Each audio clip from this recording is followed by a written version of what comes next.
Hola hermanos y amigos, ¿qué tal? ¿Cómo están? Bendiciones nuevamente en esta oportunidad que tenemos de escudriñar la palabra del Señor juntos. Y bien, estamos en 1 Corintios, ahora en el capítulo 8. Si gustan abrir su Biblia ahí, por favor. Estamos en 1 Corintios, capítulo 8. Y como ya hemos venido viendo desde el capítulo 1, a las diferentes correcciones, instrucciones que Pablo le está dando a la iglesia de Corinto. Una de las primeras que vimos eran las divisiones que tenían entre ellos mismos.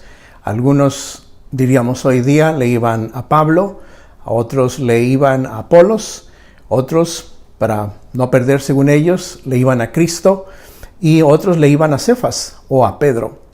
Y así hemos visto en cada uno de los capítulos diferentes cosas. Otra de las cosas que vimos también es que entre ellos tenían inmoralidad dentro de la iglesia. Por lo menos pudimos ver un caso de esto y que era permitido que se estuviera haciendo en la iglesia, y algunas de las personas en la iglesia de los hermanos hasta se sentían orgullosos de lo que estaba pasando. Pablo, sin embargo, ha venido trayéndolos a corrección, diciéndoles que ya debían de haber sido maduros en la fe y todavía no lo eran. Tenía que él darles todavía, como diríamos hoy día, a un bebé espiritual, darles de tomar leche. Ahora, nuevamente, estamos en este nuevo capítulo hablando de algo diferente. La ocasión pasada, en el capítulo 7, vimos acerca de también, nuevamente, la inmoralidad sexual que había entre ellos y cómo ellos debían de tratar estas cosas, no de acuerdo a la cultura, a la población, a la mayoría, sino de hacerlo de acuerdo a la palabra de Dios. Cómo era bueno si estaban ellos solos, habían venido a Cristo Jesús, se quedarán solos. Si no podían controlarse, entonces casarse. Vimos también acerca de las diferentes situaciones en que ellos se encontraban. Si venían al Señor cuando eran esclavos, trabajadores de algún amo, podían ellos librarse si es que eso era posible, y si no, entonces se quedaran así como estaban. Ahora en el capítulo 8 vamos a ver lo siguiente. ¿Qué les parece si leemos del versículo 1 al versículo 3? En cuanto a lo sacrificado a los ídolos, sabemos que todos tenemos conocimiento. El conocimiento envanece, pero el amor edifica. Y si alguno se imagina que sabe algo, aún no sabe nada, como debe saberlo. Pero si alguno ama a Dios, es conocido por él. Acerca pues de las viandas que se sacrifican a los ídolos, sabemos que un ídolo nada es en el mundo y que no hay más que un Dios. Oremos al Señor. Señor, te damos gracias en esta nueva oportunidad que tenemos de escudriñar la palabra. Te rogamos que nos guíes nuestros pensamientos, nuestra vida, nuestro corazón, y que pueda la palabra de Dios caer en una buena tierra de acuerdo a tu voluntad, y nosotros también podamos crecer en el conocimiento, en la fe y sobre todo en el amor de que estamos en Cristo Jesús. Guíanos, enséñanos y guárdanos, te lo rogamos en el nombre de Jesús. Amén. Bien, un nuevo tema. Y este tema es acerca de la comida, o acerca de las viandas, como le llama aquí. Y en el primer versículo les dice a ellos acerca del conocimiento. Nuevamente dice, en cuanto a lo sacrificado a los ídolos. En aquel entonces la gente, ya que estaba muy dada al paganismo, a la idolatría, había diferentes templos alrededor de la ciudad de Corinto. Y entonces la gente venía a los templos y traía sus sacrificios. Los sacrificios era comida, era carne que traían al templo, y se repartía en 3 partes. El sacrificio se repartía una parte para el sacerdote, otra parte para la persona que lo traía y otra parte para el ídolo. Entonces Pablo les habla acerca de este tema, ya que ellos le están preguntando, bueno, ahora Pablo, estamos en el Señor, estamos en medio de esta cultura, esto es lo que se acostumbra a hacer, sacrificar comida, carne para los ídolos. Nosotros, ahora en Cristo Jesús, ¿qué es lo que debemos de hacer? Ahora, la primera cosa que vemos aquí en la segunda línea de este versículo primero es decirles, el conocimiento envanece, pero el amor edifica. Hay algunas cosas que sabemos, pero las cosas que sabemos no deben envanecernos o hacernos sentir mayores, muy conocedores de algo, inclusive de la palabra de Dios, de tal manera que esto traiga a la persona cierta arrogancia, cierto envanecimiento. Y eso quiere decir que a otras personas que no conocen lo mismo que nosotros conocemos, se les trata como personas ignorantes, se les trata mal, se les hace sentir mal. Yo tengo el conocimiento espiritual de Dios, tú no lo tienes, y por lo tanto debes de respetar mi palabra, lo que yo digo. Entonces, la palabra de Dios nos enseña que Pablo les está diciendo a ellos, no deben ustedes de tratar a las demás personas porque ustedes tienen mayor conocimiento peor que otras personas. Deben ustedes de tratarlos con amor. El conocimiento envanece, el conocimiento es vanidad, el conocimiento es aire, el conocimiento no nos lleva muy lejos si no tenemos amor. El amor es el que edifica.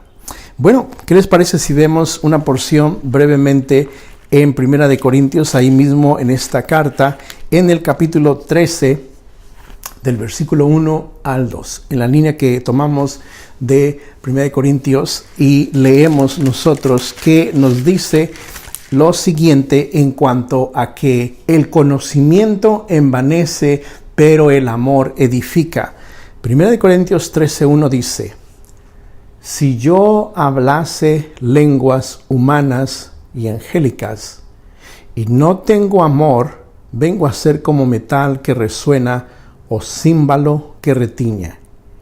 Y si tuviese profecía y entendiese todos los misterios y toda ciencia, y tuviese toda la fe de tal manera que trasladase los montes y no tengo amor, nada soy. Wow, ¿qué es lo que acabamos de leer? Bueno, si yo conociere los idiomas, los lenguajes, los dialectos que hay en el mundo, diríamos inglés, japonés, chino, filipino, español, y muchos otros que hay, francés, y si conociere todas estas lenguas, y también conociere las lenguas angelicales de los cielos, dice, y no tengo amor, sería como dos pedazos de metal que suenan y suenan y suenan y suenan. ¿Ha usted oído alguna vez a una persona que suena las tamboras o la batería, como comúnmente le llamamos, de un grupo musical, y no tiene ningún ritmo, ningún acompañamiento, simplemente que la música da y da y da y da como dos pedazos de metal, sin ningún sentido, sin ningún ritmo? Sin amor, eso es lo que Pablo dice que es el conocimiento de las lenguas humanas y el conocimiento de las lenguas angelicales. Nada es. Mas, sin embargo, en el versículo siguiente también les dice, en adición a estas dos cosas, si tuviese profecía y entendiese todos los misterios y toda ciencia, entendiere acerca de hablar, profetizar, exponer la palabra de Dios, que en su contenido el 80% del escrito de pasta a pasta es profético, si conociere toda esta profecía y entendiese los misterios, las fórmulas, lo que no es fácil descubrir de la ciencia, de las matemáticas, de la biología, de la química, de la física, de la gravedad, del cosmos y todas esas ciencias que hay, dice también, y además si tuviere toda la fe, toda la fe, estuviera capacitado con toda la fe posible, de tal manera que traspasase los montes de un lado a otro, y no tengo amor, nada soy. En el capítulo anterior, el capítulo 12, que eventualmente vamos a ver, Pablo les habla acerca de buscar los dones, de querer, de desear, pedirle a Dios que en su benevolencia, en su bondad, en su misericordia nos dé esos dones. Pero en el versículo 31 del capítulo 12, termina él y concluye diciendo: procurad pues los dones mejores, mas yo os muestro un camino aún más excelente. ¿Cuál es ese camino aún más excelente? Podemos desvivirnos por tener este o aquel don, y claro que vendrá de acuerdo a la voluntad de Dios. Podemos enorgullecernos, envanecernos por las diferentes habilidades, conocimientos que Dios le haya dado a una persona, y uno podría decir: si Dios no lo dio, ¿de qué me puedo yo envanecer si no lo tengo por mí mismo? Si Dios me lo dio, me lo ha dado para servir a otras personas, no para ser arrogante con ellas, no para envanecerme delante de ellas, no para humillarlos, sino para guiarlos, amarlos, edificarlos, levantarlos, guiarlos en el camino del Señor. Haciendo estas cosas, o la ejecución y actividad de mis dones, haciéndolo con amor. Si no hay amor, de nada sirve todo el conocimiento. El amor es esencial, y eso es lo que Pablo les dice después del versículo 31, les describe qué es ese camino aún más excelente. El camino más excelente es el amor. Regresando al capítulo que estamos leyendo, en el capítulo 8, pero el amor edifica, dice al final del versículo 1. ¡Qué bendición! Poder tener todos esos regalos de parte de Dios, pero tener más que muchos de ellos el amor de Dios en nuestras vidas. Eso es mucho mejor, porque el amor edifica. Dios está en el plan y en el propósito de edificar personas, de rescatar personas, de limpiar la vida de suciedad que podemos tener las personas sin Dios, levantar y transformar los escombros de la vida que fuimos, que terminamos casi, arrojamos a la suciedad, en los vicios, en los problemas, en las infidelidades, en la inmoralidad. Dios desea levantar todo aquello, transformarlo y por su amor transformarnos. Qué bendición que Dios escoge a hombres y a mujeres como usted y como yo, para que nosotros seamos usados para transformar a otras personas, o para Dios transformar a otras personas, para guiarlos, para ayudarles. Qué privilegio, qué honor que Dios nos escoja a nosotros, que deberíamos de ser el reflejo de su amor para transformar a otras personas, levantar a esas personas, que Dios haga algo nuevo en la vida de esas personas. Sí, hermano, hermana, Dios le ha escogido a usted, me ha escogido a mí. Sí, amigo que nos oye, que todavía no ha recibido a Cristo Jesús. Cristo Jesús dio su vida para que usted y yo fuésemos transformados y ahora podamos vivir una vida plena y realmente conocer el propósito por el cual Dios nos ha creado.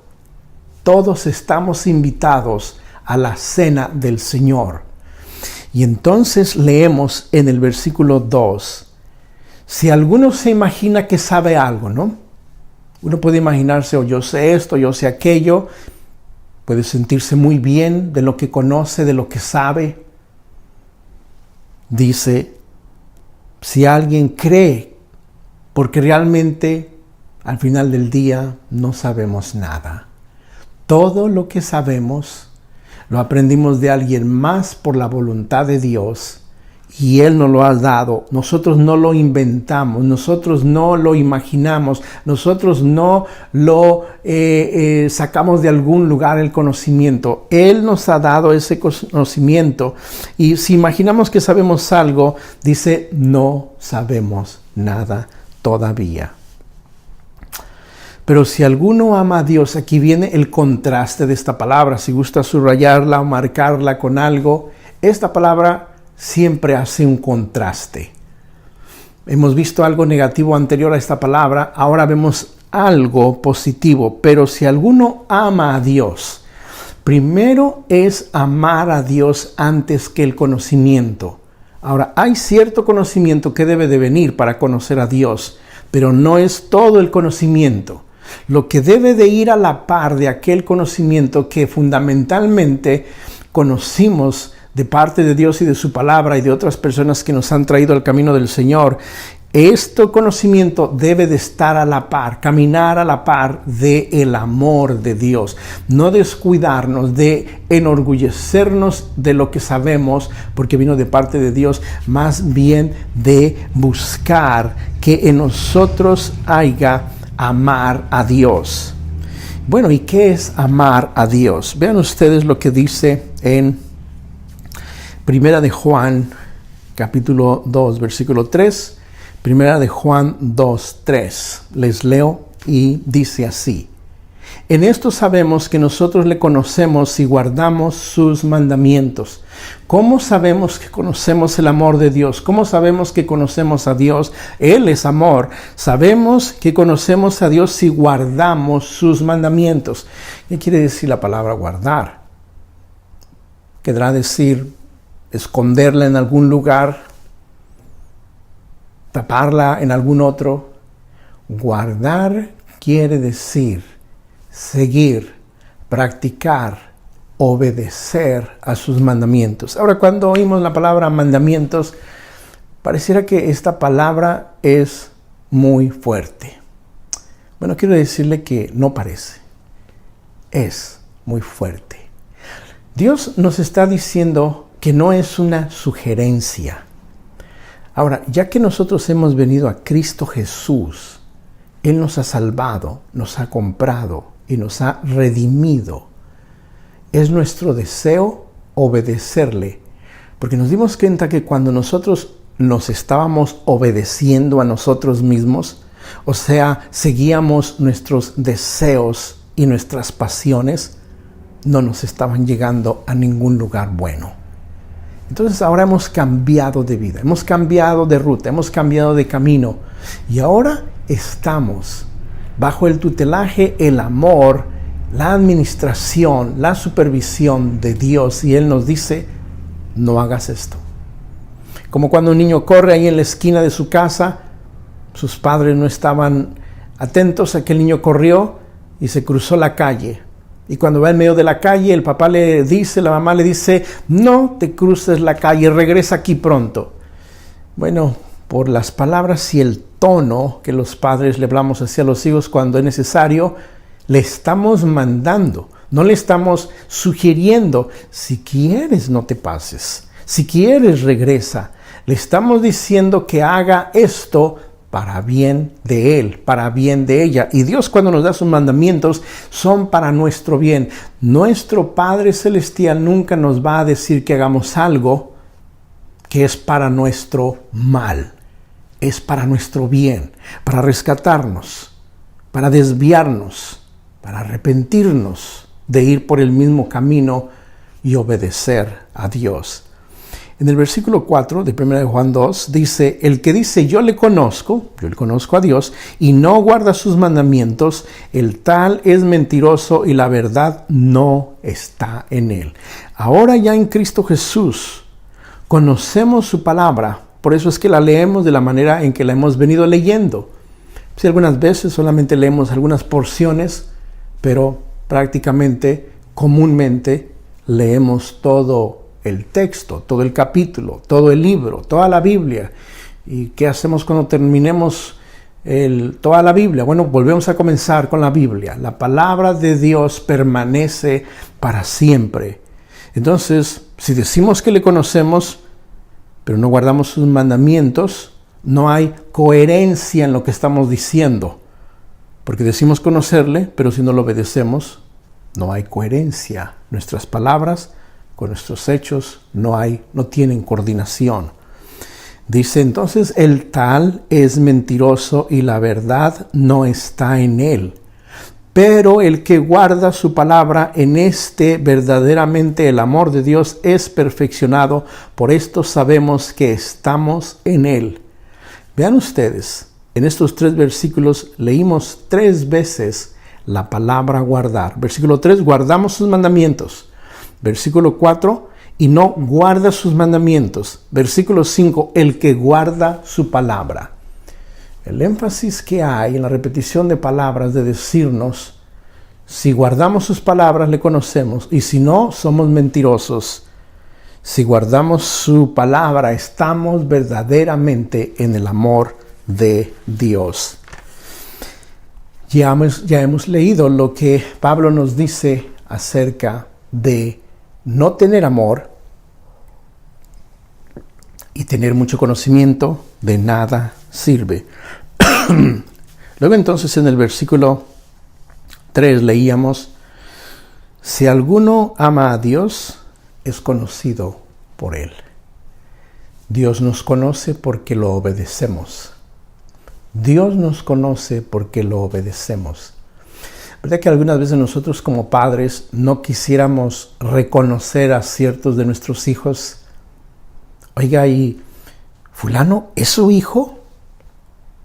Oye, si fulano, uno de nuestros hijos, sabemos que hizo algo malo, tendemos a esquivar la respuesta. ¿Y es su hija esa muchacha, oiga? Oh, pero ¿qué cuando ellos hacen algo bueno? Traen buenas calificaciones. En las ceremonias se habla de lo excelente que ellos son. Oh, entonces cuando eso sucede, pues ahí nos paramos luego y les aplaudimos, porque los conocemos. De la misma manera, cuando nosotros amamos a Dios, Él nos conoce. Él sabe que somos sus hijos porque estamos en coordinación con su voluntad, con su corazón. ¿Cómo está nuestra obediencia delante de Dios? Cuando está bien delante de Dios, en la posición vertical, en la posición horizontal, la gente sabe que estamos con Dios porque ven cómo camina nuestra vida y cómo actuamos. Luego en el versículo 4 dice, acerca pues de las viandas que se sacrifican a los ídolos, sabemos que un ídolo nada es en el mundo y que no hay más que un Dios. Pues aunque haya algunos que se llamen dioses, sea en el cielo o en la tierra, como hay muchos dioses y muchos señores. Bueno, primeramente, ahora sí ya entra a hablarles acerca de las viandas o de la comida o de la carne. Acerca de la carne, de la comida que se sacrifica a los ídolos. Una parte para el ídolo, una parte para la persona, una parte para el sacerdote. Dice, un ídolo nada es. La gente se postra delante de ídolos. Eso no es algo nuevo, es algo que se ha venido haciendo de todos los tiempos.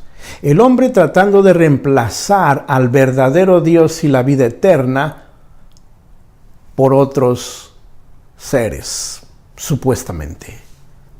¿Qué cosas? Que usualmente esos seres se parecen a uno. En otras palabras, esos ídolos son la representación de lo que a mí me gustaría ser.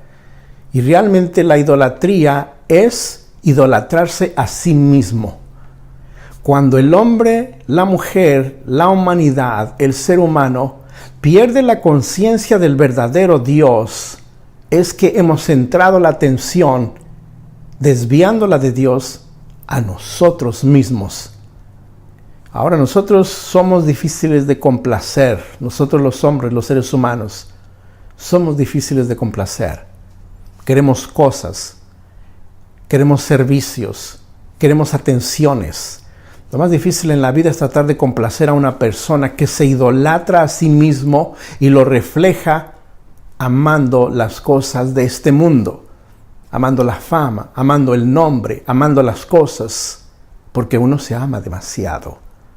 Entonces, cuando tornamos esa posición y se sacrifica a los ídolos para nuestro interés, nuestra conveniencia, para que hagan algo por nosotros, dice la palabra de Dios, un ídolo no es nada.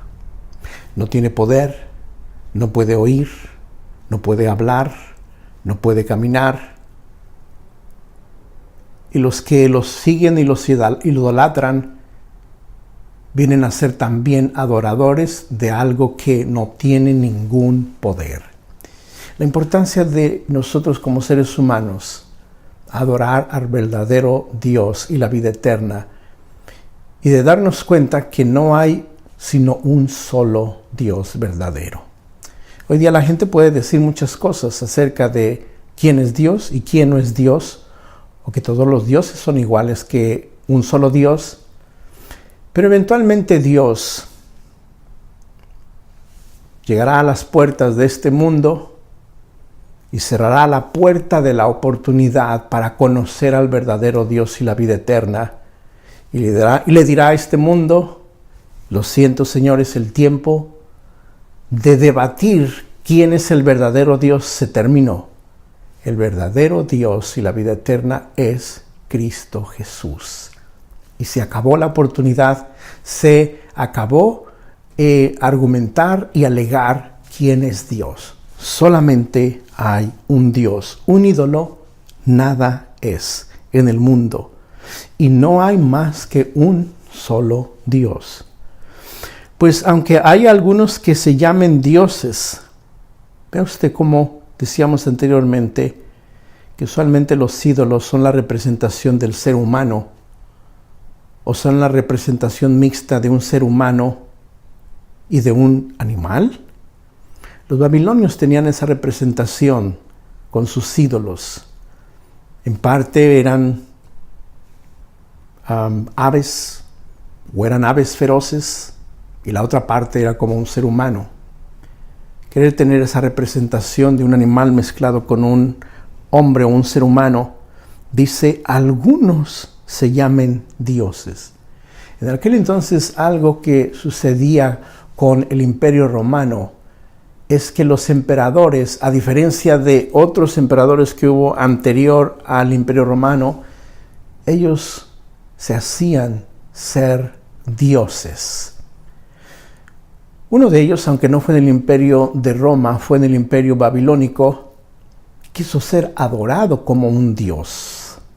Tanto que hizo una estatua que representaba toda la estatua de oro, porque anterior a ese capítulo se le había dicho que había otra estatua y la estatua estaba dividida en 4 partes y la primera parte de la cabeza era de oro y representaba al imperio de Babilonia, seguía el imperio de Media y Persia, después el imperio de Grecia, después el imperio de Roma mezclado con barro. Y bueno, Nabucodonosor pensó, bueno, pues no solamente voy a hacer la cabeza, quiero hacer toda la estatua de oro representando mi imperio valioso que no tendrá fin. Lamentablemente, Nabucodonosor tuvo su fin, el imperio de Babilonia tuvo su fin. El quinto imperio es el imperio de Dios que permanece para siempre. Los ídolos no son nada. La gente se hace muchos de ellos, se los hacen señores, pero la Escritura nos dice, no son nada. Entonces, pongamos esto en perspectiva. Ofrecer sacrificios a un ídolo que no es nada, prácticamente el sacrificio no tiene ninguna validez, porque el ídolo enfrente no es nada, no tiene poder, no tiene influencia, no es nada. Pero seguimos leyendo para ver lo que Pablo nos está diciendo, sin perder la perspectiva que es mejor el amor que el conocimiento. O sea, hermanos y hermanas, no queremos azotar a las personas con este conocimiento. Después de leer la palabra de Dios, ir a azotarlos con este conocimiento y decirles, tu ídolo no es nada. Dios quiere que nosotros mostremos el amor de Dios primeramente antes de azotar a las personas con lo que conocemos de la palabra de Dios. Eso es muy importante. Leyendo ahora en el versículo 6. Para nosotros, los creyentes, los hermanos, sin embargo, solo hay un Dios. Ese Dios es el Padre del cual proceden todas las cosas y nosotros somos para Él, y un Señor, Cristo Jesús, por medio del cual son todas las cosas y nosotros por medio de Él. Pero no en todos hay este conocimiento, porque algunos habituados hasta aquí a los ídolos comen como sacrificado a ídolos y su conciencia, siendo débil, se contamina. Si bien la vianda no nos hace más aceptos ante Dios, pues ni porque comamos seremos más, ni porque no comamos seremos menos. Repasando los versículos nuevamente, nos dice: para nosotros los hermanos, reconocemos y sabemos que solo hay un Dios. Él es el Padre y de Él provienen todas las cosas. Todo lo que hay en los cielos, en la tierra, en el segundo, en el tercer cielo y hasta el último rincón que no sabemos dónde está ni llegaremos a saberlo porque no tenemos la capacidad de conocer hasta a esa frontera, a ese lugar, lo que hay, lo que divide, lo que separa, lo último, o si no tiene fin, no llegaremos a conocerlo. Nuestro Padre Celestial hizo todas las cosas. Cuando leemos el libro de Génesis, encontramos la creación de parte de Dios. Y podemos darnos cuenta que en el primer versículo dice: y creó Dios los cielos y la tierra. Y ahí podemos darnos cuenta de algo. Dios no está tratando de probarse a sí mismo de que Él existe en ese primer versículo. Él dice que Él existe. Él no está tratando de comprobarnos que Él hizo los cielos y la tierra, de convencernos de su existencia o de convencernos de que Él hizo los cielos y la tierra. Él no tiene que convencer a nadie. Los que tenemos que convencernos por nosotros mismos, por lo que vemos, somos nosotros. Él dice: yo existo, hice los cielos y la tierra. Y nos da a nosotros la palabra. ¿Lo crees o no lo crees? Cuando creemos en nuestro corazón la existencia de Dios y de que todo lo que existe vino de parte de Dios, y leemos ese primer versículo, Génesis 1:1, y leemos ese primer capítulo, todo el resto de la Escritura será más fácil y más convincente de la existencia y la creación de Dios. Cuando las personas tienen dificultad en creer ese versículo, tendrán dificultad en el resto del libro. La voluntad de Dios es que crean en Él. Imposible pensar que todo lo que existe hoy día vino de la nada. Sabemos que la nada es nada y no puede crear algo. La nada es nada y no puede crear algo. O que a través de una explosión hace millones de años, y creo que anteriormente se decía millones, ahora se dice billones, porque y uno diría: bueno, ¿y quién estuvo ahí para verlo, comprobarlo? Bueno, y se le pone cada año, cada vez se le ponen más y más y más años, queriendo hacerlo muy espectacular. Pero de cualquier forma, hubo una gran explosión hace millones o hace billones de años. Y a raíz de esa explosión, ¡tararán!, lo que está aquí formado. Los cielos, la tierra, los árboles, el agua. Y las personas hoy día, en las escuelas, en las universidades, dicen: ¡wow! ¡Qué verdad más convincente! ¿Cómo es posible que un escombro de carros pueda crear un carro nuevo? Una explosión crea algo nuevo. Un desorden crea un orden. Y las personas hoy día dicen: bueno, no sabemos cómo, pero yo creo sí. ¿Por qué lo crees? Porque así dice el maestro. Porque así me dijeron en la escuela. Necesitamos entrar al razonamiento de la verdad. Eso no es posible. De lo que no, del escombro, crear algo. Mire que si del escombro se creara algo, no había hueseros de carros. Porque en algún momento se convertirían en carros nuevos. Todos estaríamos haciendo línea en esos lugares para ver cuando se crea el nuevo carro y que nosotros seamos el dichoso dueño de esos carros. Pero eso no sucede. Es al contrario. Del orden viene el desorden.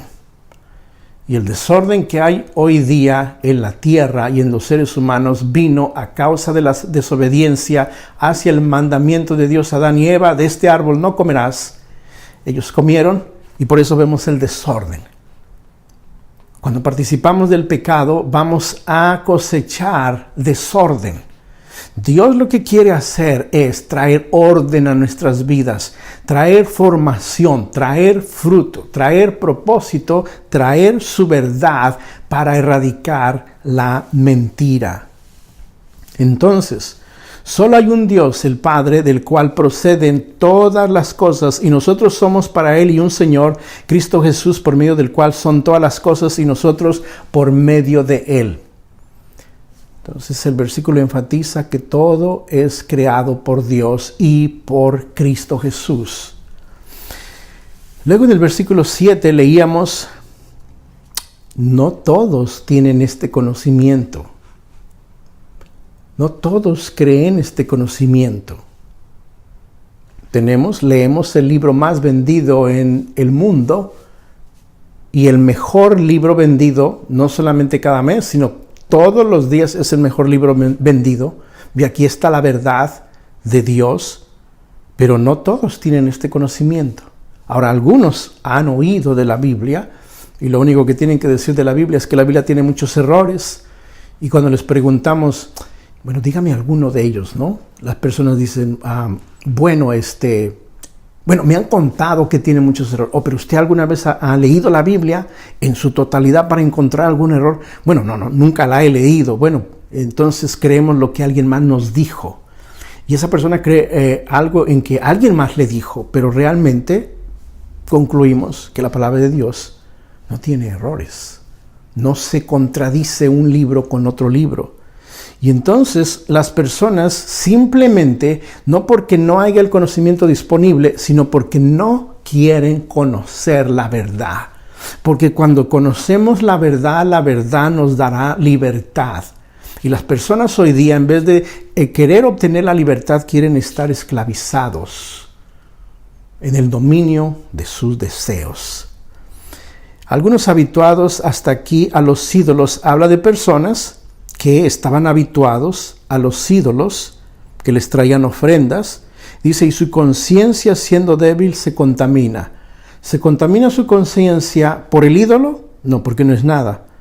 ¿Se debilita su conciencia por la comida? No, es porque ellos son débiles en su conocimiento de la palabra de Dios. Luego, si bien la vianda, la comida, la carne no nos hace más aceptos ante Dios. Algunos pensarán, no nos hace más aceptos. Oye, yo pensaba que sí, que entre más traigo ofrendas a los ídolos, pues Dios está más contento conmigo. Y bueno, pues yo estaba buscando que me hiciera ciertos milagros. Pero ¿cómo dice que lee? Bueno, lo que acabamos de leer es que si bien la vianda no nos hace más aceptos ante Dios, pues ni porque comamos seremos más, ni porque no comamos seremos menos. La comida ofrecida a los ídolos no nos hace más, ni nos hace menos, espiritualmente hablando. Pero mirad que esta libertad vuestra no venga a ser tropezadero para los débiles. Ahora bien, ya tenemos ese conocimiento. Veamos que esta verdad, este conocimiento de la verdad, no llegue a ser tropezadero para otros. O sea, que otros se caigan en mi conocimiento. No queremos que la gente se caiga en mi conocimiento. Queremos que Dios nos use para levantar a las personas en el conocimiento que Él nos ha dado y nosotros en su amor podamos traer este conocimiento a las personas. No queremos que ellos caigan en su fe, que ellos caigan en su conocimiento de Dios. No queremos ser tropezadero para nadie. ¿Usted ha pensado alguna vez cuando uno es tropezadero para alguien?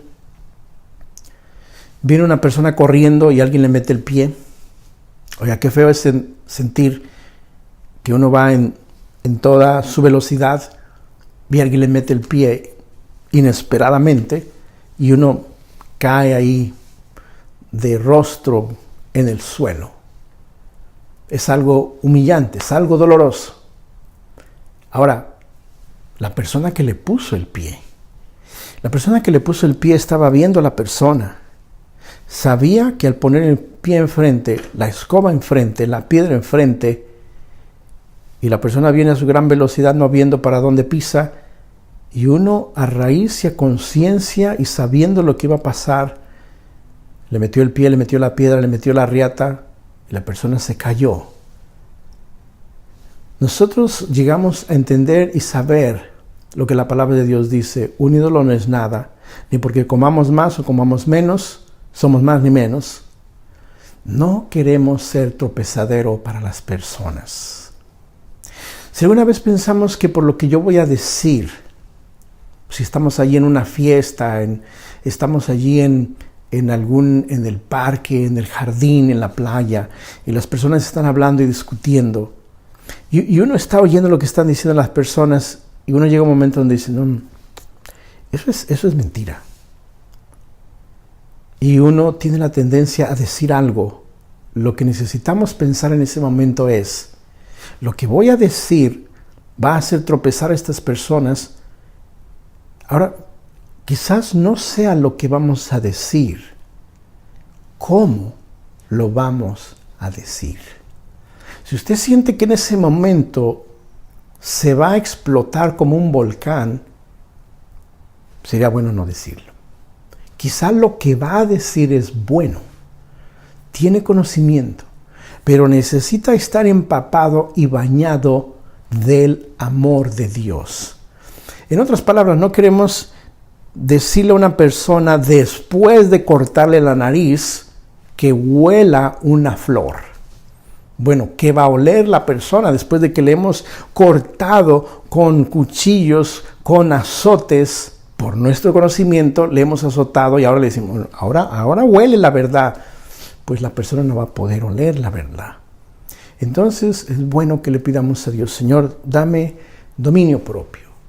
Yo conozco la verdad, sé la verdad, pero dame más de tu amor para que yo pueda compartirle a estas personas y no llegue yo a ser tropezadero para los que son débiles.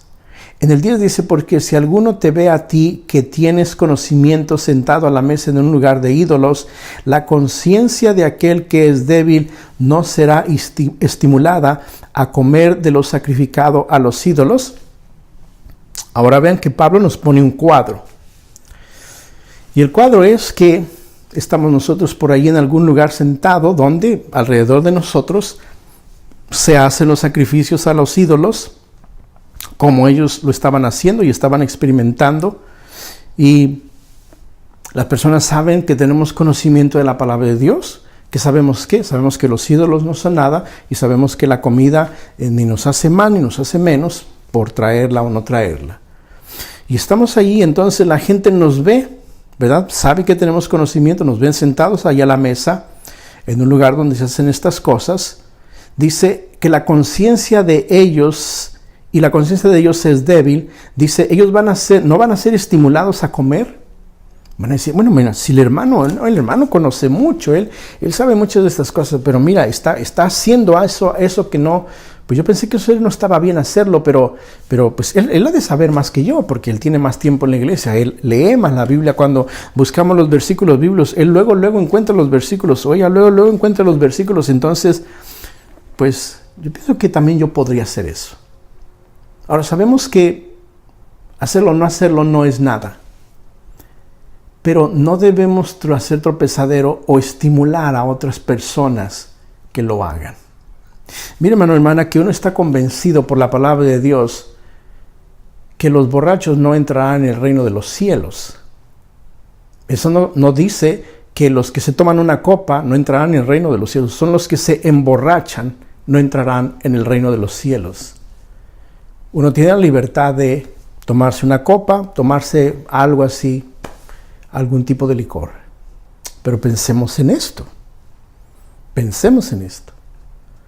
Que si mientras estamos en este restaurante, en la libertad que tenemos en Cristo Jesús, no vamos a emborracharnos, pero pedimos algo de tomar, que es licor, y nos lo trae una persona que recién está yendo a la iglesia, y esa persona ha sido liberada de parte de Dios del alcoholismo.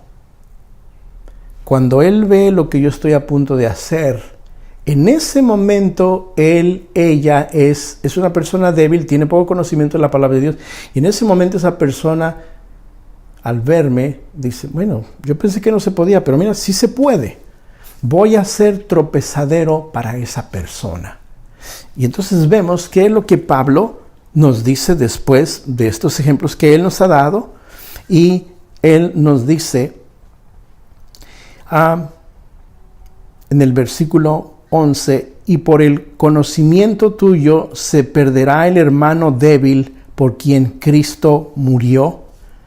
De esta manera, pues, pecando contra los hermanos e hiriendo su debilidad, su débil conciencia, contra Cristo pecáis.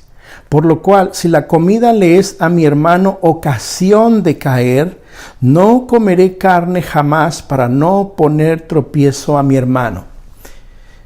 Pregunta, ¿comer carne era malo? No era malo. ¿Era pecado? No era pecado.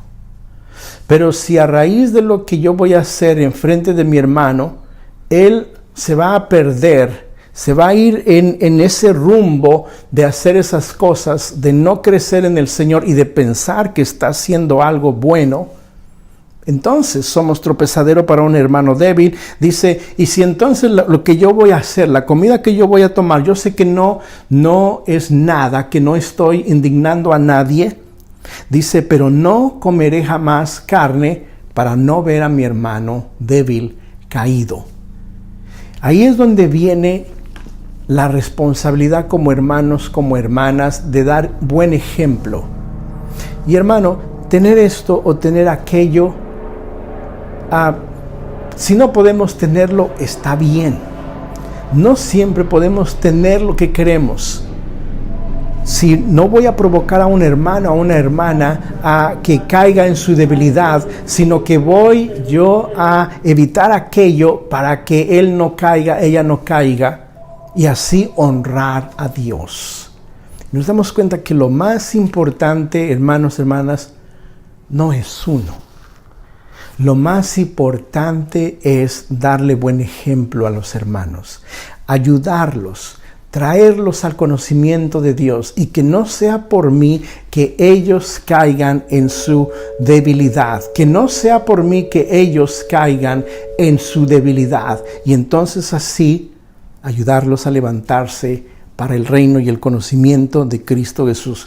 Leamos por último nuevamente este versículo 13, por lo cual, si la comida le es a mi hermano ocasión de caer, no comeré carne jamás para no poner tropiezo a mi hermano. Y bien, hermanos, hermanas, que la palabra de Dios que hemos leído nos guíe, nos ayude y nos enseñe a no hacer aquellas cosas que no están bien hacer, a dar buen testimonio.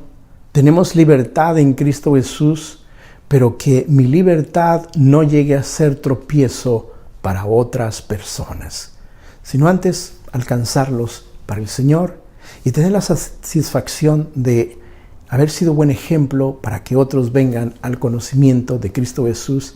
Eso es más importante y eso es más recompensado de parte de Dios. Que el Señor nos ayude, nos guíe y que el Señor continúe bendiciendo sus vidas.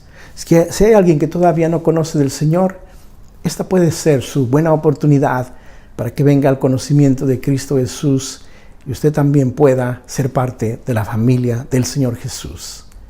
Padre, te damos gracias por esta nueva oportunidad que nos has dado de compartir tu palabra, de leer a través de ella lo que tú deseas darnos, alimentarnos, saciarnos de ella para crecer en el conocimiento de Cristo Jesús. Sobre todo te pedimos que tu amor continúe siendo en nosotros para bendecir a otras personas. Y no sea tanto lo que conocemos, sino sea más bien el amor que podemos mostrarle a aquellos que todavía no te conocen.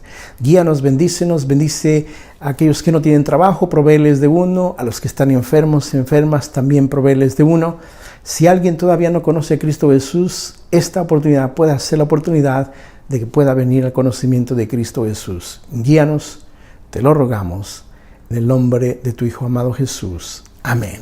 Bien, hermanos, nuevamente, qué bendición compartir con ustedes la palabra del Señor. En la próxima ocasión estamos en el capítulo que sigue, así es que la bendición del Señor sea con cada uno de ustedes y que su amor nos continúe cobijando para bendecir a otras personas. El Señor los bendiga y nos vemos hasta la próxima.